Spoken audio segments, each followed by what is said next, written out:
Fantastic. Well, welcome to this third in our series on Elijah. And there's been a big gap between 2 and 3, although most of you won't know that because they'll probably go out after Easter. But certainly that's been true for Beryl and I. There's been almost a year since we last did one of these. So it's good to pick it up and start again, and great to be able to continue. And a huge thank you to Beryl for being willing to do this. I know she did a sort of dress rehearsal with Tuesday Coffee, and now she's doing it for the rest of us. So it's really good to have you with us. So what are we going to do? What are we going to do today? Well, we're actually getting to Elijah. Hey, which makes sense when it's an Elijah studies. But the first 2 sessions, we looked at the background to the history of the Northern Kingdom as to why it was in a mess when Elijah came along. And then the second week, we had a look at what life was like in the 9th century BC for somebody living in the Northern Kingdom. And I have to say that was really good, and it'll be interesting for people when they see it. But Brian did a great job. He really did. Yeah. My admiration for you, my estimations just rocketed that you'd written this whole thing. It was great. So yeah, really. Oh, there we are. Right. Well, we're actually in 1 Kings 17 at the beginning, but I'm going to read a little bit from the end of 16 first. That's the link. So you turn to 17 and then. Got it. Okay. Yeah. So I'm going from 29 in chapter 16, which is the link. In the 38th year of Asa, king of Judah, Ahab, son of Omri, became king of Israel.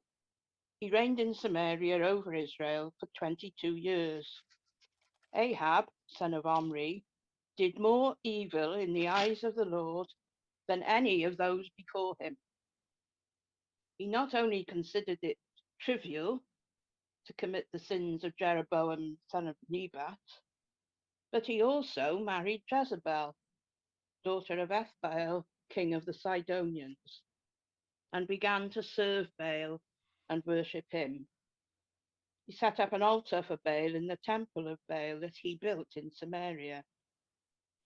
Ahab also made an Asherah pole and did more to arouse the anger of the Lord, the God of Israel, than did all the kings of Israel before him.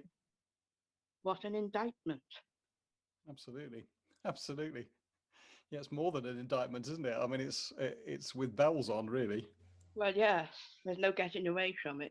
No. So I don't know, Richard, if you'd like to read in 17 from 1 to 6. Yep, sure.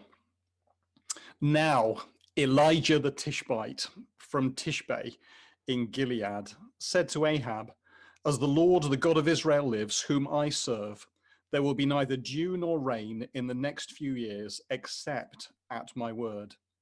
Then the word of the Lord came to Elijah, "Leave here, turn eastward and hide in the Kerith ravine, east of the Jordan. You will drink from the brook, and I have ordered ravens to feed you there." So he did what the Lord had told him. He went to the Kerith ravine east of the Jordan and stayed there. The ravens brought him bread and meat in the morning and bread and meat in the evening, and he drank from the brook. Thank you. So the passage, though it's fairly short, there's 6 verses, it falls into 2 parts.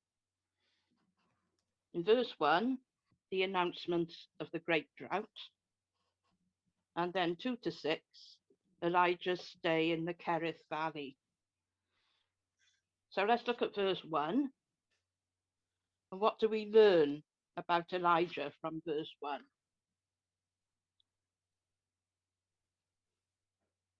Any offers? I guess the thing that really strikes me about it is his willingness, his receptivity to God and God's leading and guiding, and his unequivocal obedience. You know, I mean, this is not small potatoes, is it? To start off your ministry, quite a theme in this. Yeah. Well, yeah, to have to confront probably one of the most evil men there has been in history, and you know, it's just extraordinary, really. That's right, but I mean, he's really in your face. Yes. And the first thing we notice what his name is, Elijah, Yeah. because that means my God is Yahweh. Yes. Now, I just reminded you how far Ahab had gone because he was now worshipping Baal. And here's Elijah popping up, and the very sight of him, this man whose name means my God is Yahweh. Yes. Yeah. They're almost like polar opposites, aren't they? Absolutely, yeah. And it's there was no getting away from it. No. It was there. That was his name. Not a name we hear so much these days, although I gather it's coming back in popularity. It is. Yeah. Definitely. Yes. And I have some Elijahs back in my ancestry somewhere. Okay. Okay. But that's by the by. The main thing is his name.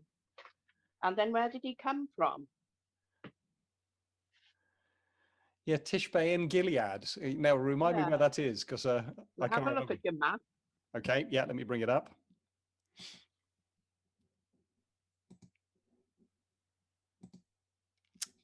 Here we go. Let's just show. Right. If you see the River Jordan. Hang on a minute. Yep. Oh yeah, yeah, yeah. Oh yeah. So he's way up in the north. Towards the north, yes. Yeah, he's here, just there, Just a little bit south of the Sea of Galilee. and he's on the opposite side of the Jordan as well. So Yeah.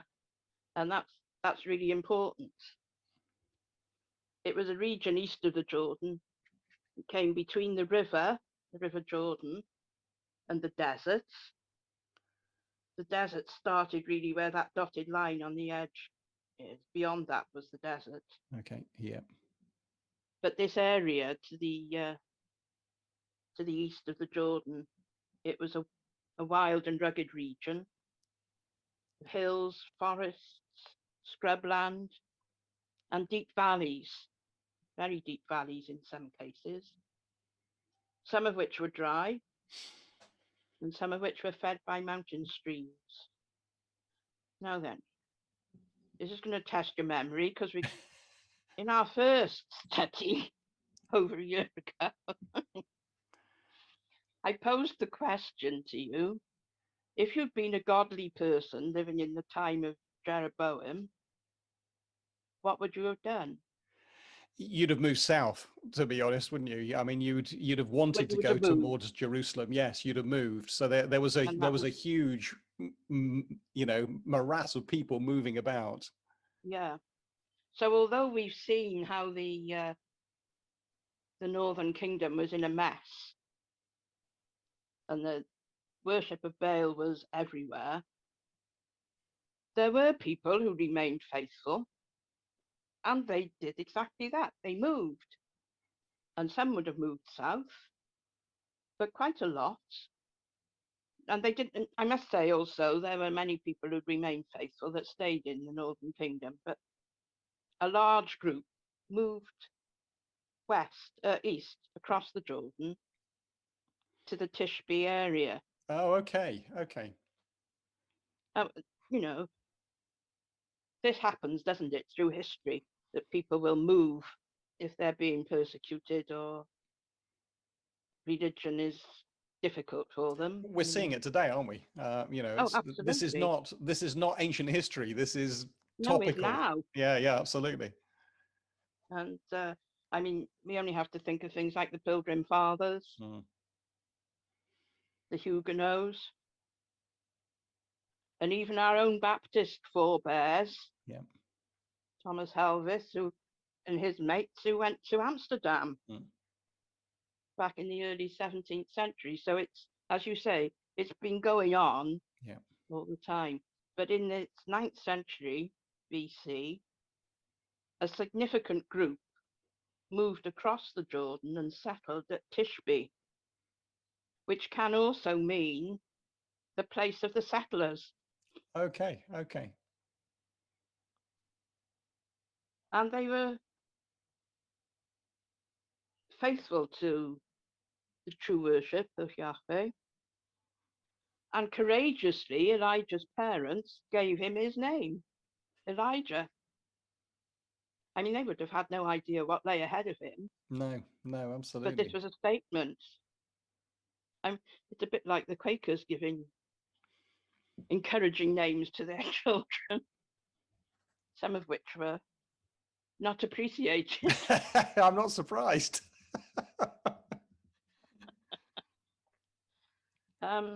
But anyway, there was this settlement had established itself there at Tishbe, where the true worship of Yahweh could be practiced. And that was Elijah's background. And then, as you say, he was uncompromising his message. He came from Tishbe and said to Ahab, "As the Lord, the God of Israel lives, whom I serve, there will be neither dew nor rain in the next few years except at my word." And I think we need to notice that he delivered his message directly to the king. Oh, imagine being a fly on the wall at that. Well, yeah, absolutely. And imagine the travel. I mean, this was not something, he didn't sort of pick up a phone and phone him. He in order to Texting. get to the king. Yeah, I mean, this is not just, a whim. It's something that's incubated in him for quite some time to get to Ahab to actually say it. And then even getting access to the man himself must have been quite difficult. So Yeah, well, that's really important. I mean, the later prophets, we call the canonical prophets, like Isaiah and Jeremiah and all that kind, they made their pronouncements to the people, urging them to repent of their sinful ways and turn back to God. But there was none of that here. He wasn't announcing this to the people. no.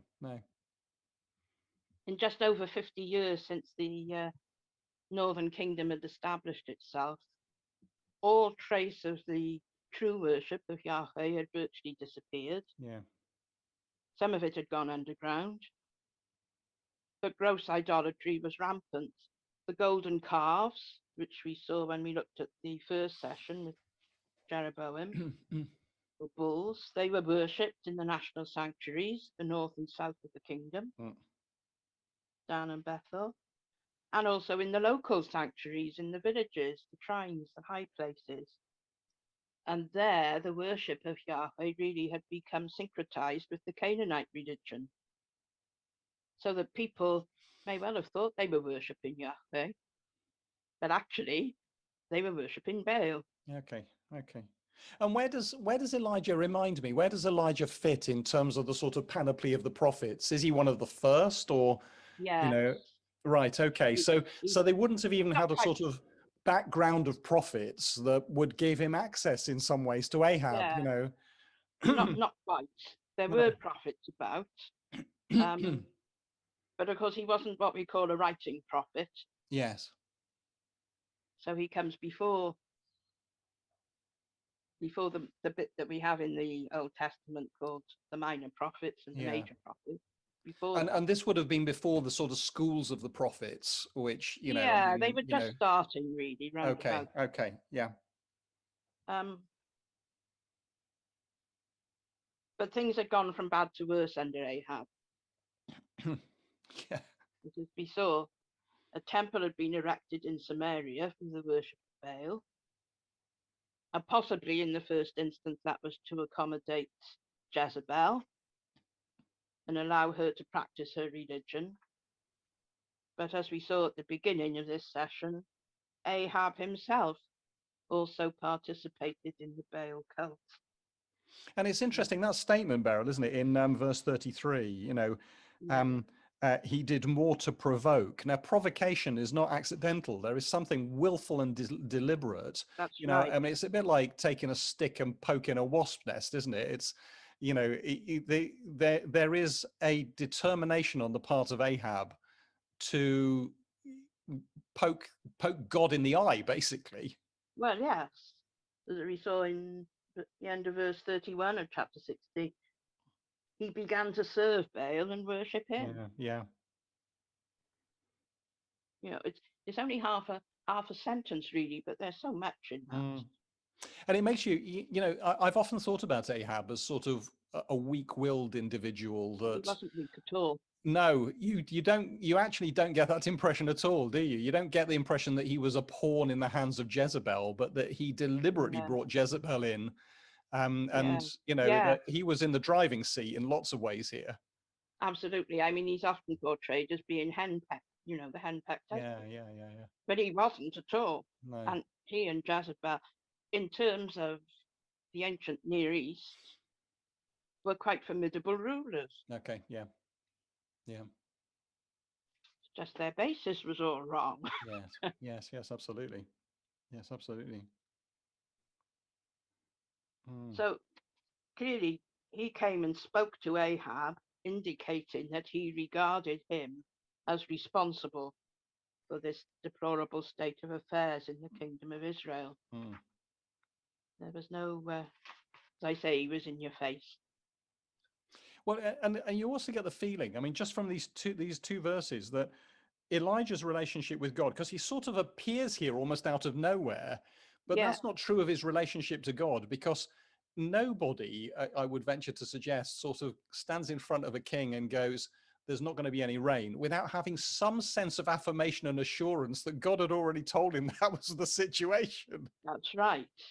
I mean, yeah, the way it's written, it's this sudden and dramatic appearance in the Mm. narrative before the king, but it's highly unlikely that this was actually Elijah's first encounter with Ahab. Okay. There's no suggestion, as you were saying a few minutes ago, there's no suggestion that he had to seek an audience with the king. Okay. He had right of Um, access. yeah, and the text reads as if he was quite used to speaking with the king. Mm. Yes, it does. Yes. Now, the royal household would have included a number of, in inverted commas, professional prophets Yeah. who acted as advisors to the king, because this was the point at which prophecy was becoming an institution. We haven't got Yes. quite as far as the schools of prophecy, but a bit more than just a whim of Mm. somebody. And I suppose this came along after the monarchy was established back in the time of Saul and David, Yes. Yes. Yes, the because division between prophet, priest, and king started to establish during, well, Samuel and David, Solomon, Samuel, isn't it? It's yeah, not so Solomon. it's Sorry, what am I talking about? no David, Yeah. Yes. Yes. and I mean that was one of the reasons that Samuel was not very keen on establishing the monarchy. No. He said, Yes. you're going to Yes. be like Exactly. all the other nations around. Yes. Yes. Yes. But Absolutely. anyway, they went ahead, as we know, but because it got all the trappings with it. Yeah. And these advisors, or we might call them prophets, were part of the court. Mm. And kings didn't undertake anything important unless they'd taken advice, particularly on military campaigns. And it was supposedly to discover God's will, but of course they weren't worshipping God Mm. anymore. Mm.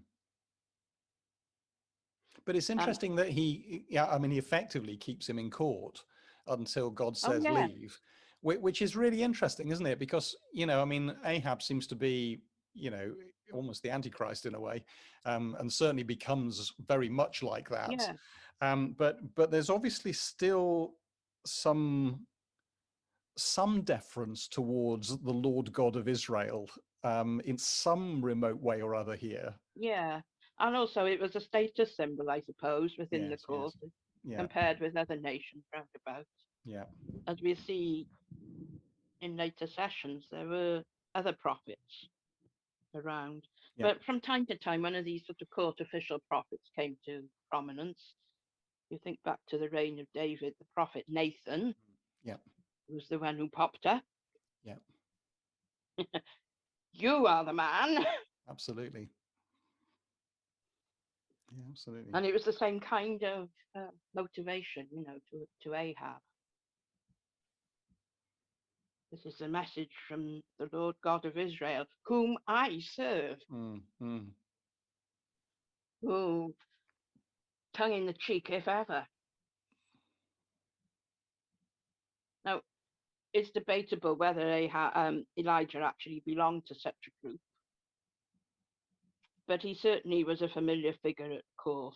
Yeah, And yeah, as I say, as we'll see, I think in the next but one session, he was known to Obadiah, the king's principal household yeah. steward.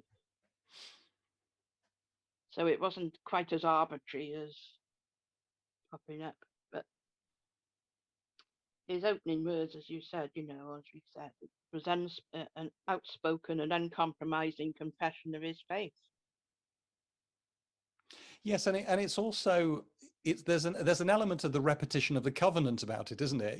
Yeah, Because he says, doesn't he, as the Lord, capital L, capital O, capital R, capital D, which is the translation of Yahweh or yeah, Jehovah, the God of Israel, and then what he describes here in verse 1 is one of the conditions of covenant, isn't it? If you want to be blessed, then you serve me. If you want to be cursed, then you don't serve me.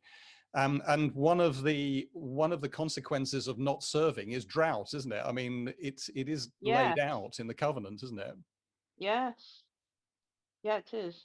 So this should have come as no surprise, in one sense, to Ahab.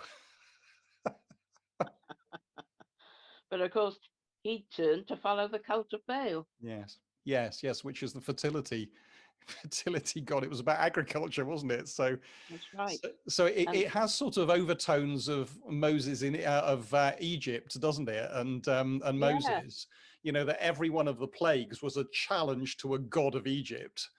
And yeah, there's a sense in which God's going, and it comes out again when you have the encounter between Elijah and the prophets of Baal, yeah, where God is going, well, why are you worshiping something that's not actually real here? Why are you not worshiping the living God instead of yeah. these idols?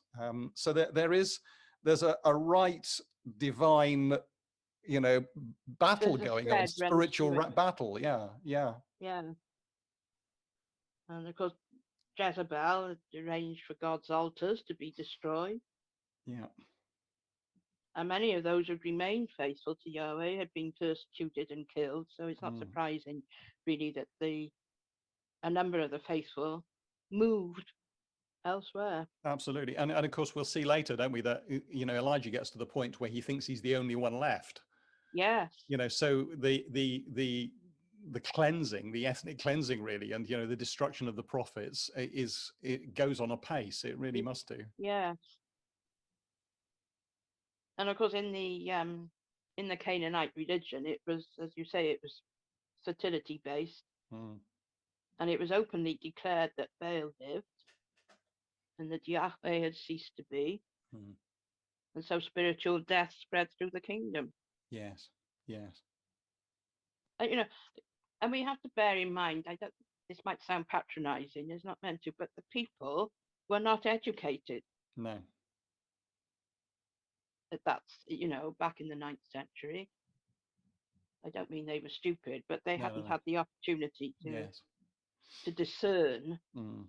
And so they tended to accept what the priest at their local high place would tell them. Yeah.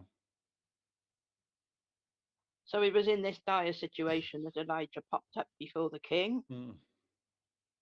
and came as the servant of the living God, in whom he trusted and upon whose power he relied. And as you said just now, the protracted drought, as proclaimed by Elijah, shouldn't have come as a surprise. No. It's understood to be an appropriate punishment for the apostasy and defection Yes. to the cult, and that's actually, we got that in Deuteronomy. In, chapter 11 and verse 16, it says this: be careful, or you will be enticed to turn away and worship other gods and bow down to them. Then the Lord's anger will burn against you, and he will shut the heavens so that it will not rain, and the ground will yield no produce, and you will soon perish. Doesn't it mince words, does it? No. No. Not at all. No. Not at all. But this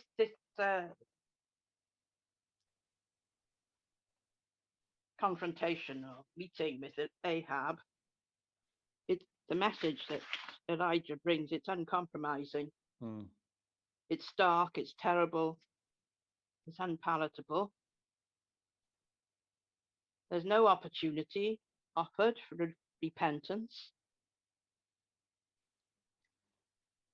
which in itself is interesting. Yes, absolutely, absolutely. Yeah, there's a lot that's interesting in this passage, isn't there? I mean, one of the things, I find really interesting about it is it speaks of an intimacy between Elijah and God, Yeah, that is really interesting, and it also speaks of an utter conviction. I mean, I know later in the story there is a hesitancy and there is a questioning, and we'll get onto that, I'm sure. But in this moment, there's this sense of utter conviction that what God has said, God will do, without yeah, any question whatsoever. He knows that he knows, such that he's willing to take courage in both hands and stand eyeball to eyeball with Ahab, and make this statement. And it's not just about the fact that the covenant actually has this as part of the condition, but that there's a sense in which he's been given this now word about it, yeah. because he speaks this and the rain stops. Stop. Because it comes out clearly in James, doesn't it? Where, Yeah, he spoke and it stopped. He spoke stop. again and it started. And Yeah, there's something really interesting about that. And obviously in the second part, you get a feeling of the intimacy of the conversation and the obedience that is going on. It's very interesting. yeah. So obviously, he was an individual of no ordinary moral strength. No, no. Yeah, absolutely. Not only was he delivering this message to the king, but the message struck right at the heart of the Baal cult. Yes, Because in yes, absolutely. Canaanite religion, Baal was venerated as a storm god, the giver of rain, Mm. and thus the power of providence in nature. And here, Elijah is boldly asserting in the Yeah, presence of Ahab that no, it was absolutely. Yahweh, not Baal, who really controlled the rain. Yeah, yeah, It's fascinating, I think. yes. And he does come across, I mean, even in these 6 verses, Elijah comes across as quite an enigmatic character, and Yeah. that feeling carries on, doesn't it? I mean, it's one of the things I've always found. There's something mysterious about Elijah, more so than Elisha. I mean, Elisha's, Oh, yeah. Elijah with bells on, really. But Elijah is this sort of, he feels like a bit of a tortured figure in some ways, with Oh, I great think you are. conviction. Really interesting, a really interesting character. If you've been a follower of Yahweh during Ahab's reign, what pressures and temptations would you have Oh, felt? well, yeah, yeah, absolutely. Yes, absolutely.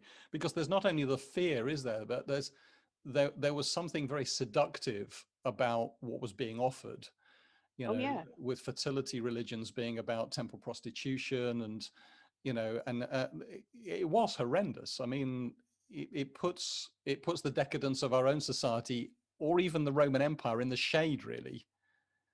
Yes, it does, in a sense.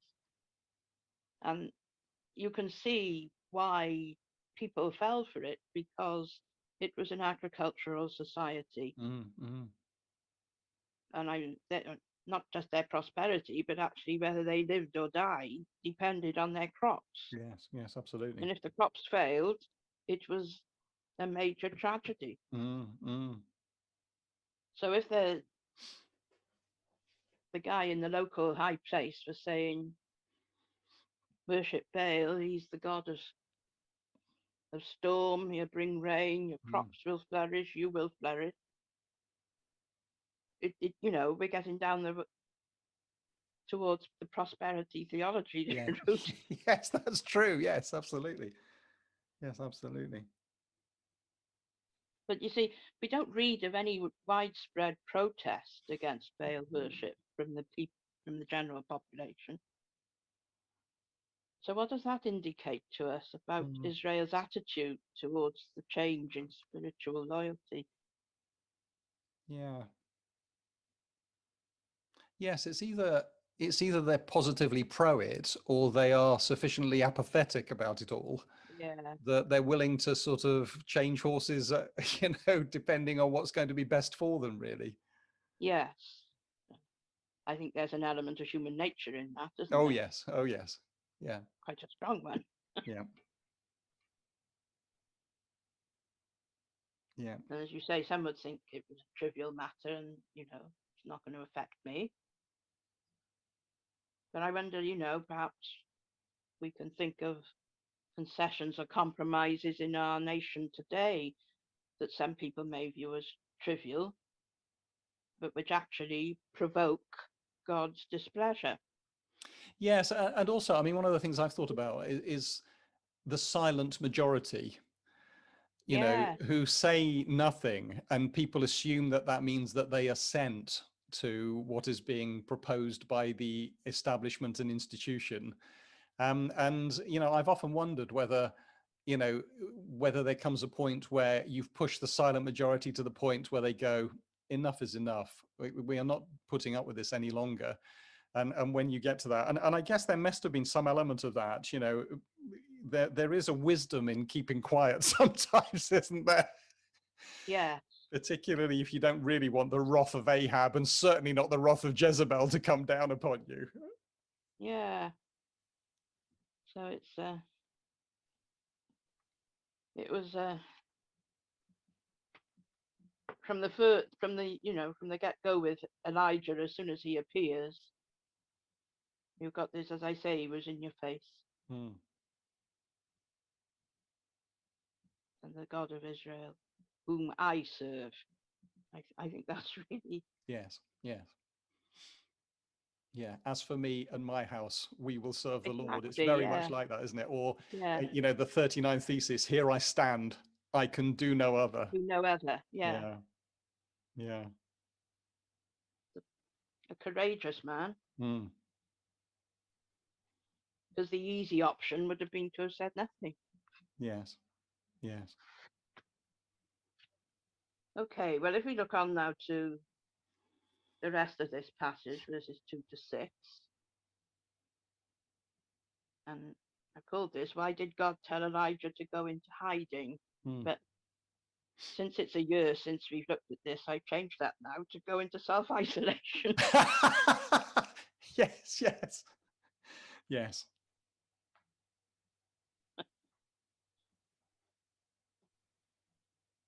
Yeah, there is a bit of a cat and mouse thing that goes on here, isn't there? Because it would have been very easy in some ways, or although Ahab did take some persuading to kill off Elijah or try to kill off Elijah.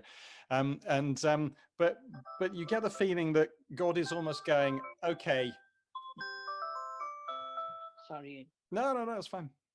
this is the confirmation from the garage. They're Good. coming to fetch my car. So. Very good.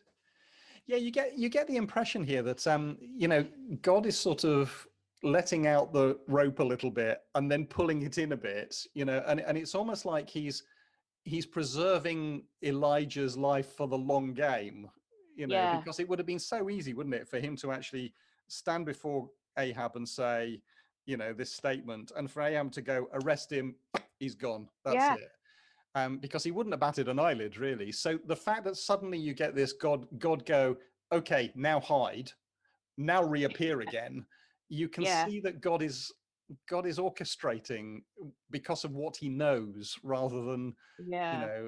yeah, it is interesting. So, I mean, the first reason, I suppose, it was for Elijah's own protection. Mm. Because although the announcement of the drought had been made to Ahab, of course, the whole population was affected by Well, it. yeah, yes, including Elijah. Yeah. And in such circumstances, people look for a scapegoat. Yeah, yeah. Oh, yes. And there would have somebody would have said, it was all right till Elijah turned up and spoke Yeah, to Ahab. yes. Get him. Yeah. So it would be prudent for him to keep a low profile, I suppose. And then his withdrawal from public life was a further indication of God's displeasure with his Okay. people. Yes. Yes. Because I'm sure there must have been an element within the general populace of thinking, well, it's all right. We've got Elijah there. He's in and out of court, and, you know, we're doing all right. And then suddenly he's not there. Yes, absolutely.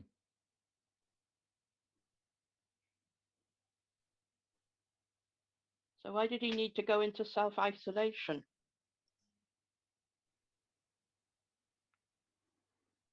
He'd done the first bit. He, as we said, he was a man of moral courage. And he'd gone to see Ahab and give him this stark message.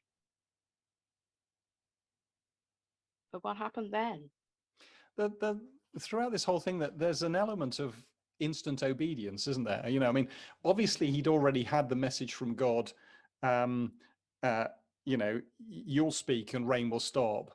And he could have banked that. He could have gone, okay, well, let me sort of gather some provisions and make, you know, allowances for myself. Yeah. But he doesn't do that. He's following God one step at a time and allowing God to sort of set the trail, really, isn't he? And that's one of the things that's to be admired, I think, about Elijah, that his obedience is this sort of instant obedience, this, okay, what next? And God tells him what next. And there's something about that that's quite, I read 2 to 6 and you feel like you're on holy ground here. You know, there's something quite blessed, quite privileged about what God now lays down for him. It speaks of a care and a love and a consideration. Absolutely. Which is wonderful. And I've got the place that he withdrew to, the Kerith Valley. It's not shown on the map. But if you look back to the map, between Tishbe and Peniel, there are lots of little valleys there. They're not shown on this map because it's not that sort of map. But that's the area he would have gone into. Okay, so in this area here. Yes, that's right. Right. Many little valleys there. Okay. Which presumably would also have made him quite difficult to find. Yes. But I think he also needed to go into to spend some time in seclusion. Yes. To develop his own spiritual discipline. Yeah. You know, he's done this great thing. He's gone to the king. He's told them it's going to stop raining. Boom, and it has. But he's a man before God. Yes.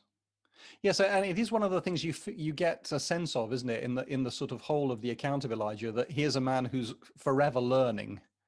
Oh, yeah. It's not that his past experience has prepared him in one sense for the next thing that comes. It's very immediate. It's comforting. I find that comforting. Yes, absolutely. Yes, absolutely. Yeah. So, of course, having gone across the Jordan, he'd now gone beyond the boundaries of the Northern Kingdom. And he had an opportunity, therefore, to develop and deepen his fellowship with God. Yeah. Learning to trust him implicitly. And preparing himself for the greater trials that lay ahead. And I mean, that's really, in a way, quite similar to the temptations that Jesus faced before he launched on his ministry. Or the time that Paul spent in the desert. Yes, yeah. And you often see it, don't you? You often see where men of God, women of God have seasons that look like wilderness seasons. And also, you know, it's not just the exclusive, it doesn't seem to be the exclusive domain of men of God or women of God. I mean, I remember Horatio Nelson, you know, he spent 9 years totally out of the Navy and you know, completely ridiculed for no apparent reason. Or Winston Churchill, I mean, it's very similar. Oh, yes, I mean, he had several spells, Well, yeah, absolutely. And yet, when you look back, you see the preparatory nature of those. Yeah. in terms of what's to come. Yeah, it is interesting. And as you said, it was an opportunity for God to demonstrate his care for Elijah. Yeah. And By, that's the bit of this I find quite touching, really, you know, that he says, turn eastward and hide. You know, that if God's telling you to hide, then you really ought to take that very seriously indeed. And when he says, you'll drink from the brook, and I love this little bit, I've ordered the ravens, you know, and there's a sense in which that's, I've commanded the ravens, but I've also put in order the sequence of, you know, them arriving. And you, there's something, it's sort of manna in the desert type stuff, isn't it? It's fascinating. Yeah. And I mean, it was quite specific, wasn't it? He was not told to just go back home or go across the Jordan and find somewhere. He was told exactly where to go. Yes. To the Kerith Valley, which was another very remote and deep valley, completely off the beaten track. Yeah. There was a water supply there in the form of a brook, but it flowed intermittently, even in good times, you know, when there wasn't a drought on. And in order to survive, Elijah had to place himself entirely in God's hands. Yes, absolutely. And trust him. Yeah. Yes, and this isn't, God doesn't provide gourmet cuisine for his favorite prophet, does he? Not. No. No. Yes, yeah, this wasn't sanitized. This was a bird turning up with something in its beak, or maybe in its crop even, who knows? Yes. I mean, as I think I said when I did this with with Tuesday Coffee, don't imagine this was a Disney-esque scene. No. If it had been, you'd have had Elijah freshly scrubbed, hair and beard neatly trimmed, clean camel skin robe, sitting on the bank of the stream with pretty little birds bringing him tidbits. No. To the accompaniment of sweet music in the background. No, it wasn't like that at all. No, not at all. I mean, in reality, he was living rough. Yes. Unkempt. Yes, preservation doesn't necessarily mean in the lap of luxury, does it? No. And often probably in need of a good wash because water was scarce, so you didn't waste it on washing, you used it to drink and survive. So it wasn't an easy command to obey. No. I mean, it'd be much easier for him to have gone back to Tishbe, back to his mother. Yes. But no. But again, it's that implicit obedience, isn't it? Whereas whilst you may not understand the instruction, to obey it puts you in the place of blessing in a way, you know, and the blessing here is not necessarily good food and, you know, warm bed and things like that. But it is, there's a very real sense that in which it's time with God. It's the sense of being loved. Yes. And provided for. Yeah. And he tells him, you know, you go there and I've commanded the ravens to bring you food, to bring you bread and meat in the morning and bread and meat in the evening. Yeah. Does that remind you of anything?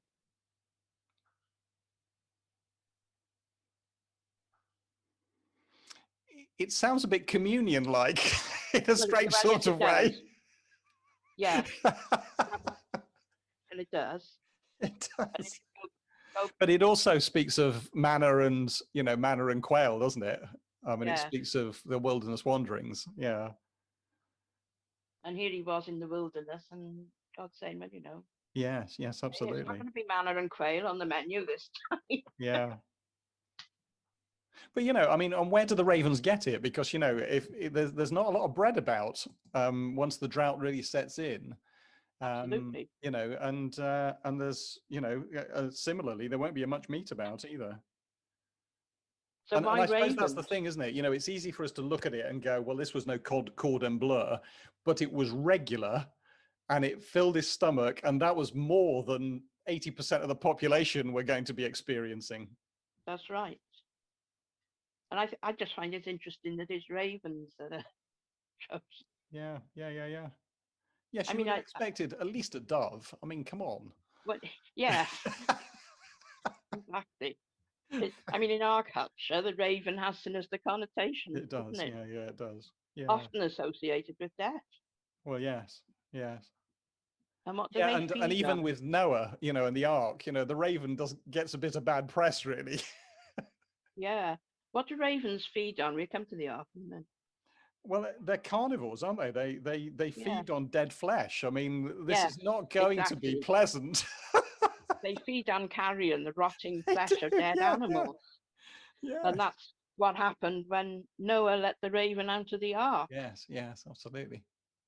Because it says in Genesis, it flew around for quite a while, Yeah. didn't come back to the ark, but it flew Mm, around for quite a while. mm, But the fact that it didn't return suggested that it found a food supply. yeah. And the dove went out, came back because there was nowhere for it to perch. Mm, But the ravens would have had the rotting carcasses yes. floating in the waters of the flood. Joy. Horrible.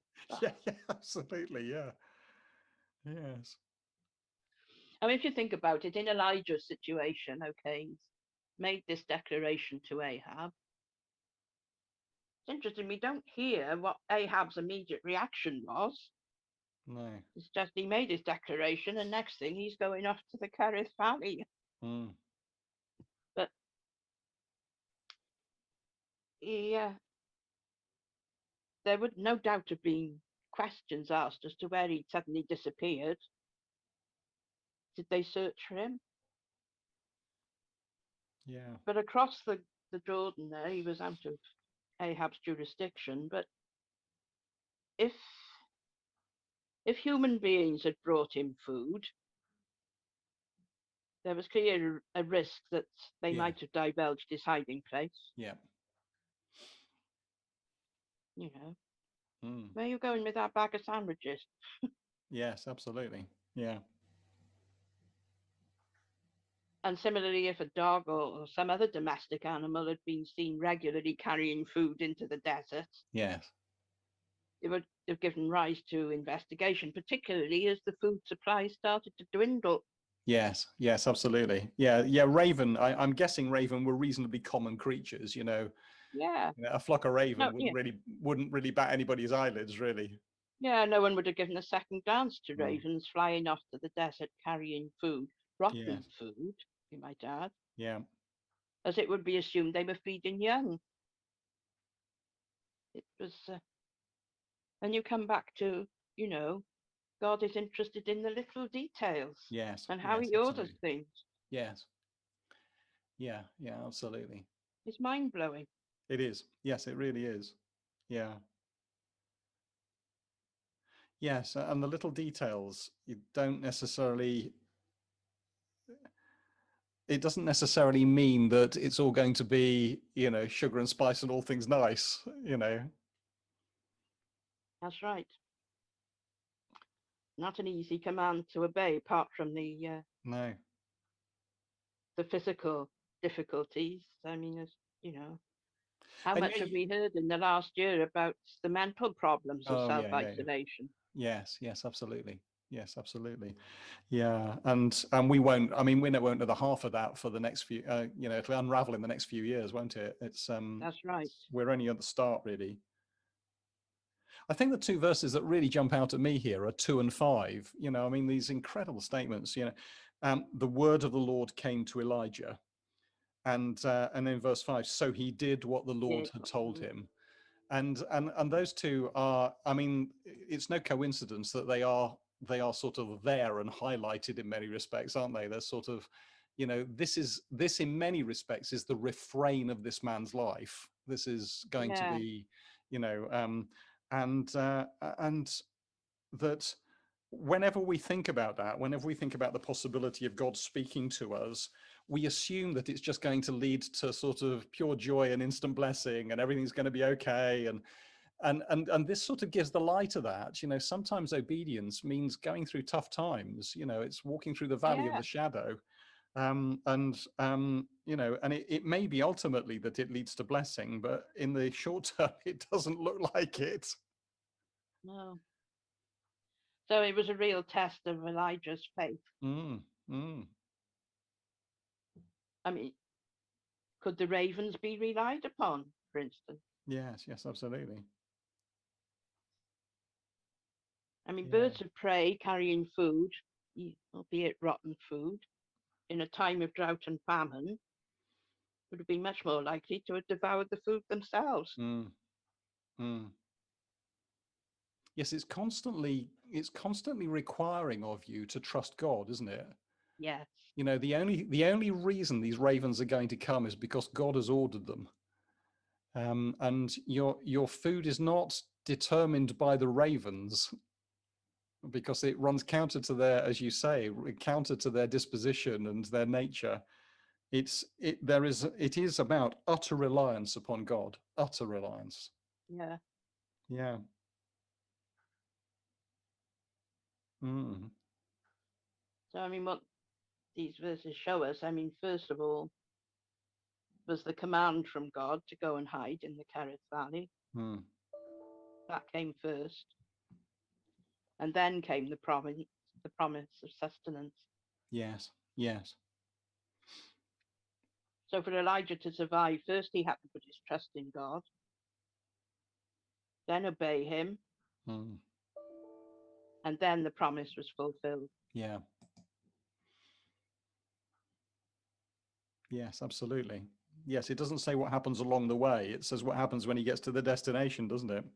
Yeah, his trust, Mm. obey, and then receive the promise, the fulfillment of the promise. Yeah. So I mean, why do we think God supplied Elijah with food twice a day? Why not just stock up a cave with a year's worth of groceries or your Ocado delivery? Yeah. I mean, there's no refrigeration here, is there? There's no stockpiling, and there is also that echo, isn't there, of the manna in the wilderness again. This sort of, Yeah, you gather, you only get enough for for what you one need. day. Yeah, yeah, absolutely. And yes, and there is this sort of, there's this Genesis rhythm, isn't there? Morning and evening, day one. Sorry, evening and morning, Yeah, day one. Evening, morning, day two, and yeah, this sort of it's encouraging a continuous reliance upon the one, isn't it? Upon the Lord. yeah. And that was a lesson Elijah needed to learn, I Oh think. yeah, oh yeah. Yeah, it's a lesson we all need to learn. Well, yes. Yeah, which is why it's here, of course. But yeah, no, very good. Yes, God because told him, go on. it's interesting in the next, when he comes to the next segment, which we'll Yeah, obviously look at next time, that the whole food provision thing completely changes. yeah, And that in and of itself is fascinating, as we shall see. But for this season, the lesson that's needed to learn is a day-by-day trust, isn't it? yeah. Don't think about tomorrow. Let tomorrow worry about itself. Sufficient unto the day is the evil Yeah. thereof. Yeah, yeah, absolutely. I mean, God had told him to hide in this secluded ravine. Hmm. Which do you think was easier for Elijah? Confronting Ahab publicly or waiting in the obscurity of the ravine? And why? Yeah, it's difficult. It's difficult to know without knowing something of his character in a way, isn't it? Because later he runs away, doesn't he, to a similarly, you know, Yes. quiet place. So you get the feeling that potentially, because it's interesting, because whilst there's a courage here, the thing you don't get the feeling of about Elijah is that he's this sort of massively extrovert, totally in your face individual. Even though his messages are very in your face, he doesn't strike you as that being his nature in a way. No. He doesn't strike you as being this utterly self-assured, utterly confident, totally complete in himself man. It doesn't come across like that. Yeah. There's something I came across in one of the books I was looking at on this was he was not a super saint. No, he wasn't. No, he wasn't. And he had feet of flesh just like we do. Yeah, And yeah. this is really what is said in James. He said he was a human being just like us. Yes, absolutely. And we'll see that very clearly, won't we, as we go along? So Absolutely, yeah. yeah. So, but there is something enigmatic about his beginning in terms of the account and his ending. You know, I mean, I've always been fascinated, and I don't want to jump the gun really, but I'll be fascinated when we get to the end and how he disappears off the pages of history, and it's not a happy story in many respects, is it? No.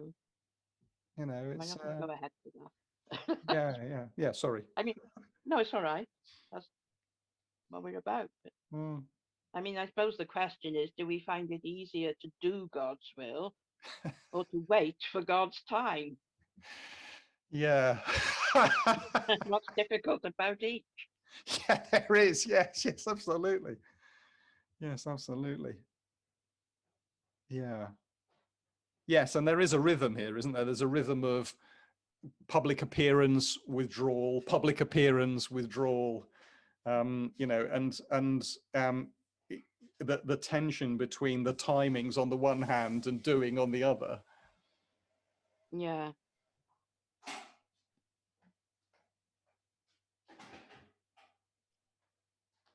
And you know, you can't help thinking that Elijah there with his cave in the Kerith Valley, there must have been days in this long time of self-isolation where he was looking out to see if the ravens were turning up and thinking, oh God, how much longer have I got to do this? Yes.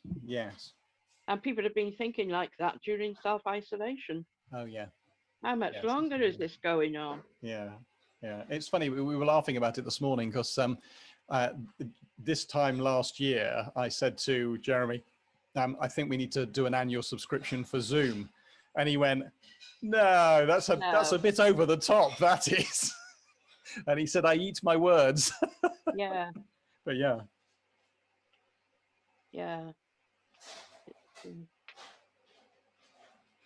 Well, there we are. That's really all I need to say about it. Fantastic. Thank you. And it's good to be honest, it's good to have started again. I mean, it really is. Yeah, I think so.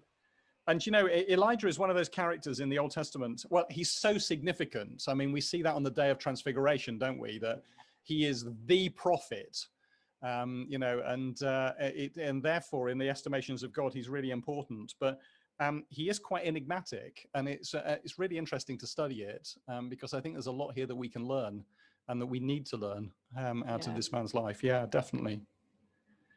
Fantastic. Those are the themes for this passage. Yeah. Trust, obey, and receive the promise. Absolutely. Fantastic. Well, thank you. And we'll look forward to session 4 next week.